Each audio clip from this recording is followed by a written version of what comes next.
Hi, and welcome back to our Social Security Disability blog. I'm Natalia Jofre, the director for our Social Security section.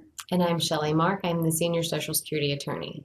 So today we're going to talk a little bit about your earnings record and what that is and what it tells Social Security about you and all that good stuff. And so that if you get it, so you don't have to apply for Social Security Disability in order to get your earnings record.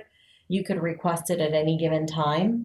And a lot of people do request it in order to see like what they would get at their retirement age. And, you know, I should mention that now not everybody retires at age 65. You know, you can get Most, right? Right. You can get early retirement at age 62. Now, depending on the year you were born, what your normal retirement age will be. You know, some people are now already 66, some are 66 and a half, 67. It's only going to continue to go up. It's probably not going to exist by the time we retire. But nonetheless, you can go on there and get an estimate of what your benefit would be at retirement age. But as y'all know, we're doing a whole series on honesty and working and the importance of telling the truth to Social Security. And one of the ways that Social Security verifies what you're saying is by getting your earnings record. And your earnings record is going to show all the years you worked. Of course, they're getting all of this information off of your Social Security number. So it's going to show the years you worked, how much you made, how much you paid into the Social Security system. There's a cap. So if you have very high earnings, you get to a point where like you don't pay any more after you've made a certain amount, somewhere in the ballpark of $125,000 a year.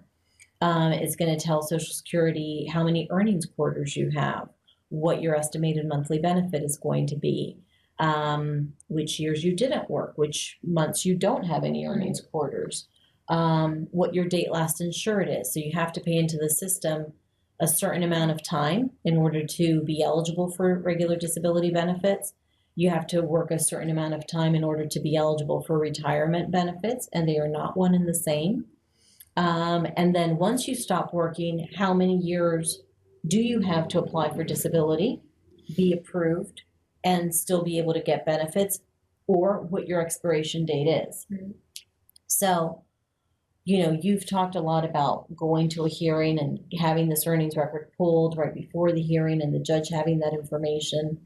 And this is where Social Security is going to see if you've worked. Right.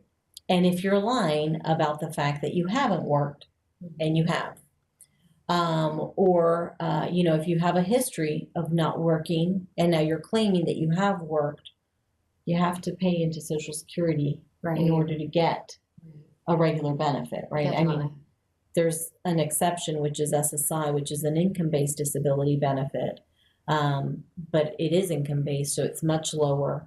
But if you want to get regular disability benefits, if you want to get Medicare off of your earnings and all of that, then you have to have worked and paid into Social Security tax. Right, exactly. And you got to be mindful of what's on there. Right, absolutely. And I think that what you said at the beginning is probably a good idea for people, maybe even before they file or when they initially file, to request their earnings record so that they can see what is on there and make sure that it's accurate.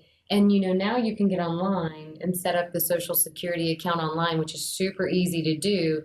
And as long as you're not so far in the process already, you can see your benefit amount and your earnings record and everything right there online. Yeah. And we actually recommend that. We even tell our employees to get their earnings records and check them, because Social Security, as you all know, that's why we're in business, they make mistakes. Right. And so you need to look at your earnings record and make sure that the amount of money that you actually made is what's showing up on your earnings record, because it will determine your benefit amount if you ever need it.